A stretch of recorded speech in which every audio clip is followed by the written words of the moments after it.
يا جدعان فيديو جديد وخبر جديد جامد جدا الصراحة. انا يا جدعان اول حاجة ان انا عملت دوري في اللعبة. الدوري الصراحة يعني في بدايته، بس هيكون يعني ان شاء الله يكون احسن دوري في اللعبة. دخلت لعبت فيه شوية ماتشات كده اللي هي ودية علشان اعلي الدوري شوية. فانا عامل يا جدعان ان الدوري اي حد يخشه عادي. ف ممكن انت بقى ايه، لو انت اوفر اقل من 119 ممكن ما تدخلش الدوري ومش هتعرف تخش الدوري.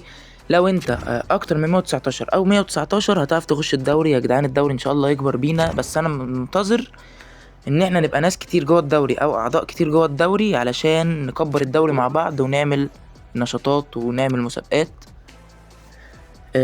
بس يعني هو ده الخبر اللي انا كنت عايز اقوله لكم. وتاني خبر كان عبارة عن التعويض بتاع فيفا. وقبل ما اقول لكم التعويض بتاع فيفا، يعني اللي عايز يخش الدوري بتاعي يخش يكتب لي في الكومنتات. فلما فيديو ينزل يخش يكتب لي في الكومنتات تحت ان هو عايز يخش الدوري، ويبعت لي او يكتب في الكومنتات برضو في نفس الكومنت او الكومنت تحتيه على طول الاي دي بتاعه او اليو اي دي بتاع اللعبة او اسمه في اللعبة عامة علشان اضيفه في الدوري. او هو يخش يكتب اسم الدوري دوت ويدور على نفس الشكل بنفس الاعضاء ويخش الدوري ينضم ليه.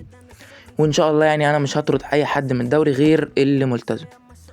وتاني خبر الساعة كنت عايز اقوله لكم ان انا جبت جارس بيل من التعويض بتاع اللعبة اهوت وطورته 121 على طول. وجبت اليوجنبرج دوت اللي هو 118 بيوصل 121. وجارس بيل يا جدعان بجد طاقاته خطيرة جدا وجامد جدا. انا اضطريت ان انا احطه مكان انخيل دي ماريا، بس الصراحة لعيب يحترم.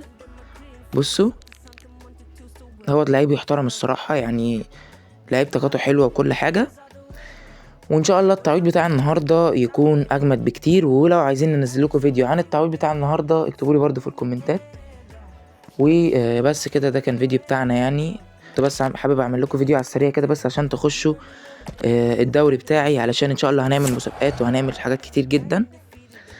فبس كده اشوفكم ان شاء الله في الفيديو اللي جاي، وسلام.